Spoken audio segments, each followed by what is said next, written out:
Ginugunita po natin sa araw na ito ang kapistahan ng Santo Niño o Banal na Sanggol o Batang Jesus. Ang imahe ng Santo Niño ay ang pinakauna at pinakamatandang religious icon na mayroon tayo bilang mga Katolikong Pilipino.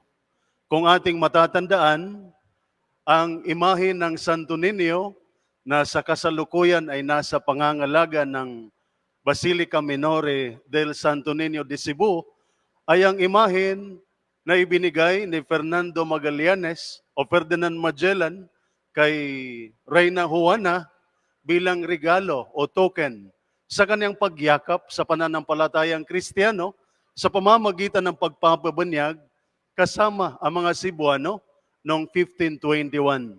Kaya ang imahe ng Santo Niño ay may malalim na ugnayan sa kasaysayan ng ating pananampalataya bilang mga Katolikong Pilipino. At sa kasalukuyan, ang debosyon sa Santo Niño ay napakalaganap sa ating bansa. Kaya makikita natin ang mga imahen ng Santo Niño na naka-display hindi lamang sa ating mga simbahan, kundi pati sa ating mga tahanan, sa mga business establishments, sa mga opisina, o kahit sa ating mga sasakyan. At may mga Santo Niño din na imahen na nakasuot o nakabihis ayon sa profesyon ng deboto. Kaya mayroon pong Santo Niño na sundalo, may pulis na Santo Niño, at mayroon ding doktor at marami pang iba. Bilang pagpapahayag ng ating mithiin na maging bahagi ang Diyos sa araw-araw nating pamumuhay. Kaya hindi po maipagtataka kung bakit binigyan tayo mga Pilipino ng isang special na permiso, special privilege mula sa simbahan, ng ating simbahan, na ipagdiriwang ang kapistahan ng Santo Niño bawat ikatlong linggo ng January taon-taon. Ibig sabihin, ang kapistahan ng Banal na Sanggol o Santo Niño ay hindi po isang pagdiriwang ng lahat ng mga Katoliko ng buong mundo, kundi ito ay isang pagdiriwang ng mga Katolikong Pilipino para sa atin. At ang ating debosyon sa Santo Niño at ang ating pagdiriwang sa kanyang kapistahan, ganon din ang ating pagninilay sa buhay ng Diyos na naging bata ay nakaugat sa hamon ng ating Panginoon sa mabuting balita. Sinabi ng ating Panginoon sa Ebanghelyo, ang sino mang hindi tumatanggap sa paghahari ng Diyos tulad ng isang maliit na bata ay hindi mapapabilang sa pinaghaharian niya. At nang ginamit ni Jesus ang isang bata bilang isang modelo sa pagtanggap sa kaharian ng langit, kinikilala ng ating Panginoon na mayroon pong katangian ng mga bata na kailangan nating manatili sa atin kahit sa ating pagtanda. There are qualities of children that must remain in us, that must not be lost in us even as we grow older. At ano ang mga katangiang ito? Una, ang mga bata ay wala po silang ibang tinatakbuhan para sa kanilang security at safety, kundi ang kanilang mga magulang. Pag nakaramdam ng panganib ang isang bata, pag siya'y natatakot, agad siyang tumakbo sa kanyang ina o sa kanyang ama.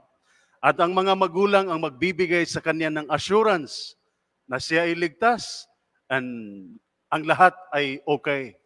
Everything is all right. Ngunit pag lumalaki na ang mga bata, pag sila'y tumatanda na, hindi na sila tumatakbo sa kanilang mga magulang. Dahil ang pakiramdam nila ay kaya na nilang alagaan ang kanilang sarili, kaya na nilang ipagtanggol ang kanilang sarili, kaya na nilang harapin ang lahat ng bagay. Ang katangian ng mga bata na laging tumatakbo sa kanilang mga magulang ay ang ugaling ninanais ng Diyos na manatili sa atin kahit sa ating pagtanda, sa ating pakikipag-ugnayan sa Kanya. na gusto ng Diyos na lagi tayong tumatakbo sa Kanya, lalo na sa panahon ng mga pagsubok at pangangailangan. Kailangan nating tumakbo sa Kanya for our protection and security. Nakakalungkot, unfortunately, ang ilan sa atin ay hindi na tumatakbo sa Diyos dahil ang pakiramdam natin, kayang-kaya natin na harapin ang lahat ng bagay. Kaya na nating ipagtanggol ang ating sarili, pero hindi po ito totoo. Kailangan po nating tumakbo sa Diyos. Kailangan po nating laging lumapit sa Kanya, hindi lamang sa panahon ng mga pagsubok, kundi sa lahat ng oras ng ating buhay. Pangalawang katangian ng mga bata na hindi dapat mawala sa ating pagtanda, yung kanilang pagiging worry-free. Ang mga bata, they do not worry about what they are to eat, what they are to wear, kung ano ang kanilang susuotin. Hindi po sila naging anxious o nabalisa kung ano ang mangyayari sa sunod na araw, sa sunod na linggo, o sa sunod na buwan. Mayroon po silang lubos na pagtitiwala sa kanilang mga magulang na nagbibigay sa kanila ng kanilang pangangailangan, ng bahay, ng damit na masusuot at pagkain. Kaya ang mga bata, sila yung nakaranas ng totoong kaligayahan because they are worry-free, because of their complete trust in their parents. At ganito din ang pagtitiwala na nais ng Diyos na mayroon tayo para sa Kanya. Magtiwala tayo na ibibigay sa atin ng Diyos ang ating totoong kinakailangan. Magtitiwala tayong ipagkaloob sa atin ng Diyos ang lahat ng ating kinakailangan para sa ating kaligtasan. Pangatlo, pag tayo tumatanda, nagiging skeptical tayo minsan sa mga bagay na unusual and out of the ordinary. Kini-question natin ang mga bagay na hindi natin lubos may paliwanag at maintindihan. Hindi po ganon ang mga bata.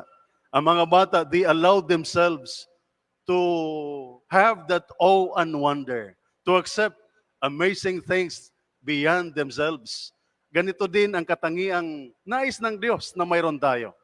Yung pagtanggap na mayroong mga bagay na mas malaki, mas dakila, mas makapangyarihan kaysa atin. Ang Diyos, ang ating Diyos is beyond ourselves.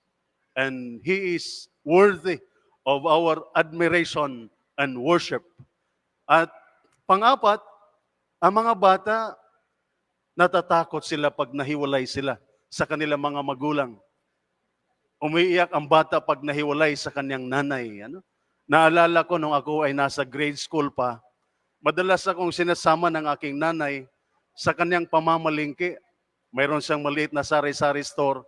Pag siya nag-grocery, sinasama niya ako. At pagkatapos niyang mabili ang iilan niyang kinakailangan sa isang tindahan, iiwan niya ako doon sa kanto at pabantayan yung kanyang binili para pupunta pa siya sa ibang mga tindahan para bilhin pa yung kanyang kinakailangan. Kahit po ilang bisis na itong ginawa ng nanay na ibiiwan ako sa kanto, bantayan yung kanyang binili, nananatili at lagi ho akong kinakabahan at natatakot habang naghihintay sa kanya. Ang mga bata, natatakot, umiiyak pag nahiwalay sa kanilang magulang. Ganito din po ba ang ating nararamdaman pag tayo ay nahiwalay sa Diyos dahil sa ating mga kasalanan? Mga kapatid, ito yung mga katangian ng mga bata na nais ng Diyos na mananatili sa atin sa ating pagtanda upang tayo ay makapasok sa kaharian ng langit. Panghuli, ang ating debosyon sa Santo Niño ay magkakaroon lamang ng totoong kahulugan kung ito ay ating maipapahayag sa ating paglilingkod at pangangalaga sa mga bata at sa mga taong ang kalagayan ay tulad ng sa bata. Kaya ang ating pagsamba sa Diyos, sa Batang Jesus, ay dapat magdadala sa atin sa pagtatanggol, pangangalaga sa buhay, karapatan at kinabukasan ng mga bata.